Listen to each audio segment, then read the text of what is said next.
उसी पर 5 मिनट अपना लेना चाहता। मुसोलिनी, बार बार फांसीवाद का जिक्र आ रहा है, तो सीधे श्रीमुख से सुनिए कि मुसोलिनी जिसके नाम के साथ फांसीवाद जुड़ा हुआ है, वो मुसोलिनी किस तरह से परिभाषित करता है।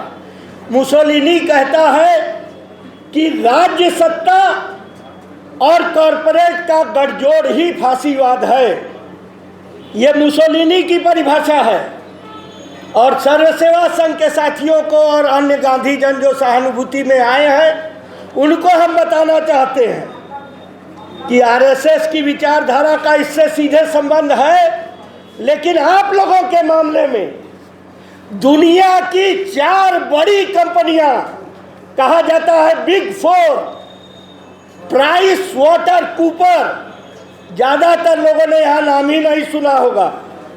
वो जी है, सब मल्टीनेशनल खिलाफ लड़ने वाले ये कौन जानते हैं? नहीं, राम धीरज जानते होंगे है, लेकिन अभी बता दे, हाथ उठा दे प्राइस वाटर कूपर का जिन्होंने नाम सुना है, ईमानदारी से उठाइए। अशोक भारत है और मैंने गिनती के ये 5-7 लोग हैं, ठीक है। और मैं इसलिए कह रहा हूँ कि इस कंपनी का सर्वसेवा संघ के साथ जो साजिश हुई है, उसका सीधा सीधा संबंध है। प्राइस वाटर कूपर के लोगों ने जो प्रस्ताव बना करके दिया है कि रेल, नदी और सड़क, इन तीनों का मिलाकर के एक मल्टी मॉडल स्टेशन बनेगा, पहले टर्मिनस कहते थे, और उसमें जो सरकार का लचरपना है, जो मूर्खता है, वो तो साबित होती ही है। 2018 में उसका एक हिस्सा था नदी मार्ग से। आप सोच लीजिए गंगा की क्या हालत रहती है। और वो नदिया से चंदनगा, कलकत्ता से कार्गो आएगा। पहला कार्गो 2018 में नरेंद्र मोदी ने यहाँ रामनगर के आगे उसका स्वागत किया था। 2018 से आज तक कोई कार्गो नहीं आया, ये ध्यान दीजिए। तब से अब तक कोई कार्गो आया नहीं, आ नहीं सकता। वो बड़े बड़े जहाज गंगा में कितना आएंगे और गंगा में कितना इकट्ठा हुआ है ये सिल्ट, ये सारे लोग जानते हैं। लेकिन अब फितूर था, नरेंद्र मोदी का फितूर था, और वो जिनका बड़ा प्रशंसा करते हैं गडकरी का फितूर था।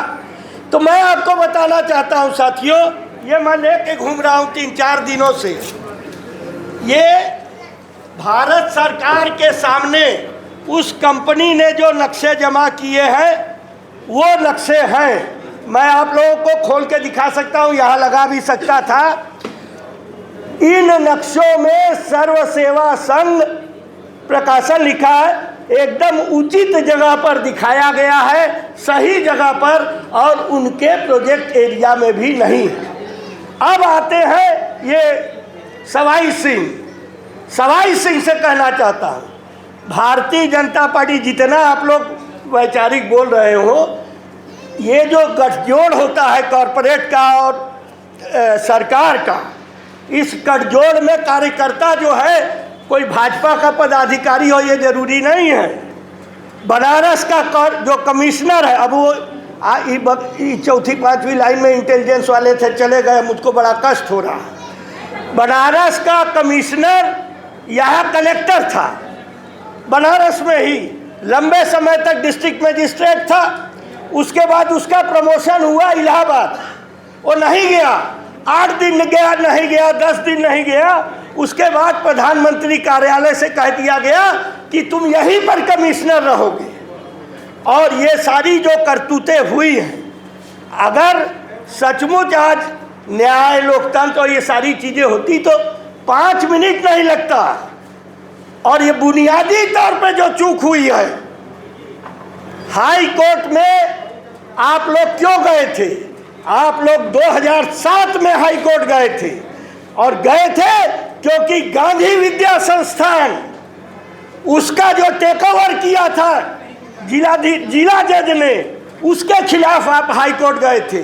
यहाँ मत भूलिए कि जयप्रकाश जी का सपना था कि गांधी के आंदोलन, गांधीवादी आंदोलन और सोशल साइंसेस के बीच में पुल का काम करेगा Gandhian institute of studies.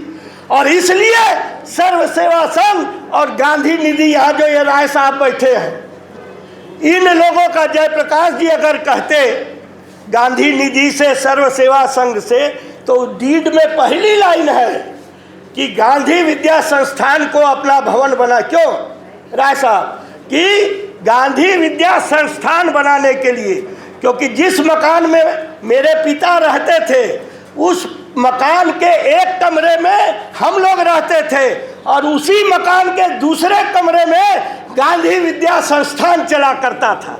Jayaprakash की कल्पना का गांधी विद्या संस्थान, घोषदादा थे और लोग थे। 77 में देखिए, वो जो दूसरी आज़ादी की लड़ाई आप जीते थे, उसके बाद पहली बार पैसा मिलना शुरू हुआ गांधी विद्या संस्थान को, आधा उत्तर प्रदेश से और आधा Indian council of social science research से। साथियों, साफ तौर पर जान लीजिए, इसको अच्छी तरह से समझ लीजिए, ये कोई कठिन लड़ाई नहीं, एकदम 420 धोखाधड़ी की गई है और वो पकड़ी जाएगी।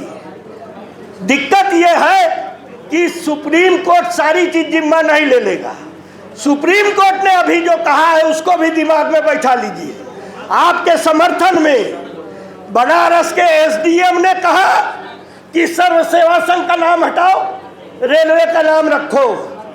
ये आदेश भी बेदखली का आदेश नहीं है, लेकिन उसी आदेश के आधार पर सुबह सुबह जब पहुंचते हैं वही एसडीएम और रेलवे का अधिकारी, तो राजघाट से साधना केंद्र से फोन आया, कह रहे हैं क्या कि आप तो सिविल कोर्ट में हार गए। ये बात कही गई कि नहीं? एकदम सुबह सुबह ये झूठ जो है, वहाँ जो लोग पहुँचे थे अधिकारी, उन लोगों ने ये बात कहा कि आप लोग लोअर कोर्ट का मुकदमा हार गए। इसका क्या महत्व था? हाई कोर्ट में आपको जब कोई राहत नहीं मिली, सुप्रीम कोर्ट में जो राहत नहीं मिली, उन दोनों मुकदमों में कहा गया था कि सिविल कोर्ट ही निर्णय लेगा, उसमें हमारा कोई हस्तक्षेप नहीं होगा। इस बात को ध्यान में रखिएगा। और साथियों, मैं जब पहुंचा तो मेरी बाइक मौके पर, वहाँ जो एसडीएम था, रेलवे का जो इंजीनियर था, उससे भी बातचीत हुई और उस बातचीत में उन्होंने मुझसे ये कहा कि सिविल कोर्ट का कोई ऑर्डर नहीं है, एकदम साफ तौर पे कहा। उसके बाद वो समझ गए थे कि किन किन लोगों को आइडेंटिफाई करके बाहर करना है। तो हम लोग सीखे हैं बचपन से कि जालिम का कहना मत मानो, सिविल लाफरमानी यही है। ये लोहिया जी कहते थे, राजनारायण जी कहते थे कि मारेंगे नहीं, मानेंगे नहीं, तो फैले हम, और वो फैलना जरूरी था उन अनुयायियों के सामने। तो साथियों, हम आपको बताना चाहते हैं कि ये कौशल राज शर्मा जो इनके यहाँ का राजस्थान का है, थोड़ा आप लोग इसमें, मैं मानता हूँ कि साधन शुद्धि का प्रश्न नहीं आएगा, चूँकि सर्वोदयी हैं आप लोग, इसलिए मैं कह रहा हूँ। वो सच्चाई है कि जयपुर के अंदर ये कौशल राज शर्मा का करोड़ों का महल बन रहा है और आय से अधिक संपत्ति का मामला जयपुर में चलना चाहिए। ये मैं सवाई सिंह से यहाँ निवेदन करना चाहता हूँ। हमने भी सुना है, नारायण देसाई गांधी कथा करने जाते थे, अशोक गहलोत पलथी मार करके सुनने के लिए आते थे, ये हमने सुना है। तरुण शांति सेना के कभी कार्यकर्ता हुआ करते थे, ये हमने भी सुना है। तो आप आजमाइए इस चीज़ को। इनकम टैक्स विभाग केंद्र का है, लेकिन आय से अधिक संपत्ति का मामला, लोकपाल का मामला, ये मामला तो जयपुर में दाखिल किया जा सकता है और आज प्रस्ताव है इस सम्मेलन के सामने कि दाखिल होना चाहिए। साथियों, है दाखिल करेंगे जी, 5 मिनट हो गए ना, 10 मिनट हो गया। अच्छा, ठीक है। तो साथियों, अंत में फिर मैं कहना चाहता हूँ, सीधे श्रीमुख से जो फासिज्म की परिभाषा आई है मुसोलिनी साहब से, ठीक है। और यहाँ आप लोग को यह भी दिला दे याद, एक बार गांधी प्यारे लाल जी की किताब में इसका वर्णन है बड़ा विस्तार से। कि आरएसएस के एक उसमें ले गए लोग विभाजन के और आज़ादी के बाद गांधी जी को। गांधी जी के साथ के एक सज्जन कहने लगे कि ये जो संघ वाले हैं इन्होंने बहुत सेवा का कार्य किया है। ध्यान दीजिए, गांधी के साथ आए थे और घूम रहे थे, तो गांधी ने तुरंत जवाब दिया कि यह तो हिटलर और मुसोलिनी ने भी किया था। ये गांधी ने तुरंत जवाब दिया। जब उनके साथी ने कहा कि ये आरएसएस वाले सेवा कर रहे हैं, तो गांधी जी को साफ था, उन्होंने कहा, और प्यारे लाल जी के चतुर्थ खंड में आप देख सकते हैं, अभी उसको बदलना मुश्किल है। नवजीवन पर भी हमला है, ये जान लीजिए। नरेंद्र मोदी का पर्सनल फोटोग्राफर आज नवजीवन का प्रमुख ट्रस्टी है। उनके बाप कैंसर से ग्रस्त थे, उस समय बना करके चले गए, तो एक खतरा वहाँ भी है। अंत में पता नहीं कहीं किसी ने चर्चा किया या नहीं किया, 1,80,00,000 बयान यहाँ दे रहे थे। ये महादेव विद्रोही ने बयान जो दिया कि साबरमती भी बचाएंगे। चुनी काका जो हमारे लिए हमेशा हमेशा प्रणम में रहे, गुजरात के लिए प्रणम में रहे, चुनी काका को साबरमती ट्रस्ट ने जब दिया था वो छोटा सा स्थान, और लोक समिति के संस्थापक वहाँ गुजरात में रहे। गुजरात लोक समिति का एक इतिहास रहा है। सांप्रदायिकता के खिलाफ अगर किन्हीं चुने 4-5 लोगों को देखा जाएगा तो चुनी काका को आज भी याद किया जाएगा। और चुनी काका ने कहा कि ये लड़की मेरा सेवा करती है, इसका पति उसके साथ रहेगा, और उसकी बेटी, ये गुजराती में लिखा हुआ चुनी काका का दस्तावेज है। आप सबको बताना चाहता हूँ, मेरी हयाती के बाद, यानी मेरी मौत के बाद, बिना कुछ पैसा लिए ये मकान, ये जो दस्तखत किए हुए लोग हैं, ये लोग सुपुर्द कर देंगे साबरमती ट्रस्ट को। और फिर क्या होता है, रामचंद्र ही बता रहे थे कि सेवाग्राम से जब साबरमती पहुँचे, तो शायद तुषार गांधी वगैरह भी थे, तो डिस्ट्रिक्ट मजिस्ट्रेट ने दिखा दिया, फोटो दिखा दिया कि 60 लाख, 60 लाख, 60 लाख, 3 60 लाख, 1 लाख, 1,80,00,000 ये इसका चेक लेते हुए। और आज याद करना चाहूँगा, मेरी तरह 20 साल वो भी रहा, मेरा बड़ा भाई, उसने सबसे पहले फेसबुक पर वो तस्वीर लगाई कि 1,80,00,000 रुपया लेते हुए महादेव विद्रोही। कोई कागज नहीं, कोई आधार नहीं। और उसके बाद, और ये लोग बात करते हैं नैतिकता की और गांधी संस्थानों को बचाने की। आप लोग, मैं एक निवेदन करना चाहता हूँ कि ये सर्वोदयी भाव में कहीं से आप लोग ऐसे तत्वों को एक बूंद महत्व देने का काम मत कीजिएगा। बहुत से लोग हैं, बनारस में दलाल पैदा हो गए, उनकी बात करने वाले बनारस में पैदा हो गए, और करेंगे क्या वो लोग आगे जाके? वही कौशल राज शर्मा और उनका स्तर है, जो लोग बिल्डरों की दलाली करते हैं, जो लोग इस तरह। तो जब इतने बड़े पैमाने का होगा तो उनका थोड़ा भाव बढ़ेगा ना जी। तो साथियों, मैं आप लोगों से ये निवेदन करना चाहता हूँ कि ये कई स्तर पर चलेगा, और अभी भी उच्च न्यायालय भी जा सकते हैं आप लोग। ये जो जिस तरीके से बेदखली हुई है, उस बेदखली को लेकर के, और उसमें मैं कोई कानून का आदमी नहीं हूँ, ये मौका आ गया तो मैंने बता दें, 2 लोगों का जिक्र इस खुले सम्मेलन में करना चाहता। एक मेरा साथी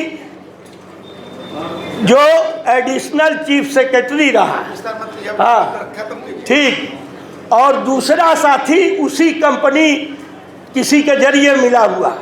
इन दोनों लोगों ने इनका सब पोल पट्टी बताने का काम किया, क्योंकि उनके मन में गांधी के प्रति हमदर्दी थी और रहेगी। हम बताना चाहते हैं आपसे कि हाई कोर्ट में भी आपका आधार है, पूरी तरीके से आधार है, पक्का आधार है। और नीचे के इनको आशा जी को बताना चाहता हूँ कि कम से कम 4 सिविल केसेस बनारस में ऐसे हुए हैं जहाँ सर्व सेवा संघ, Indian railway, archaeological survey of India, ये एक साथ पार्टी थे, सामने दूसरी पार्टी थी, वो पार्टी हार गई। यानी ये तीनों पार्टियां उनके पक्ष में निर्णय हुआ। 3 सिविल केसेस और इन सारों में नक्शा पास हुआ है। राजघाट जाइएगा, अंतिम बात कह रहा हूँ, बहुत छोटी सी है, महत्वपूर्ण है। आर्कोलॉजी की खुदाई है। राजघाट सर्व सेवा संघ कैंपस जवाहरलाल जी आए थे उसका उद्घाटन करने। दुनिया के प्रसिद्ध आर्कोलॉजिस्ट प्रोफेसर A.K. नारायण साहब ने उनके नेतृत्व में हुई थी। तो उस समय उनको जमीन सुपुर्द की गई कि यहाँ आप खुदाई कर सकते हैं। उसमें भी सर्व सेवा संघ बना हुआ है, कलेक्टर के तरफ से साइन है, डिविजनल इंजीनियर नॉर्दर्न रेलवे का साइन है। ये बताना चाहते हैं आपको। और वो कंपनी कह रही है भारत सरकार के अलग अलग विभागों से कि आपको इस प्रोजेक्ट की बाधाएं कैसे दूर करनी है। कछुआ सेंचुरी हटाने के लिए वाइल्ड लाइफ बोर्ड से कहना होगा, आर्कोलॉजिकल सर्वे से कहना होगा, क्योंकि उसमें रोक रहती है। जहां वो एंशंट मॉन्यूमेंट है, वो पुरानी भवन है, उससे इतनी दूरी तक कोई बात नहीं। और सबसे बड़ी दिक्कत उस कंपनी ने बताई, जिस माँ गंगा के लिए आए थे, इलाहाबाद हाई कोर्ट का, ये बनारस के रहने वाले सब लोग जानते हैं, गंगा से 200 मीटर की दूरी में कोई निर्माण कार्य नहीं होगा। और वो कंपनी कह रही है कि इस बाधा को हाई कोर्ट से आप दूर करवाइए, सीधे कह रही है। आप लोग मांगेंगे, मैं वो डॉक्यूमेंट दे दूंगा जो उन्होंने जमा किया है। तो साथियों, और यह भी बता रहे हैं कि हमारा प्रोजेक्ट एरिया का 52%, 52% वो गंगा के 200 मीटर के अंदर है। अब आप सोच लीजिए, मैं आपके सामने यहाँ अपने दल, अपने संगठन की तरफ से ये कहना चाहता हूँ, सर्व सेवा संघ की लड़ाई आसान है। इस प्रोजेक्ट के खिलाफ हम लड़ाई लड़ेंगे। ये SDM जिसने नाम बदला है, 113 एकड़ जमीन किसानों की जमीन चकबंदी हो चुकी है। और यही SDM उसने उसको घोषित कर दिया कि ये बंजर की जमीन है। उसके खिलाफ हम लड़ेंगे। वही आदमी है, सुप्रीम कोर्ट से आपको जो फैसला मिला है, वो फैसला इन आंदोलनों में सहयोग करेगा, ये हमें पूरा विश्वास है। धन्यवाद, आप लोगों ने समय दिया। जय हिंद, जय समाजवाद।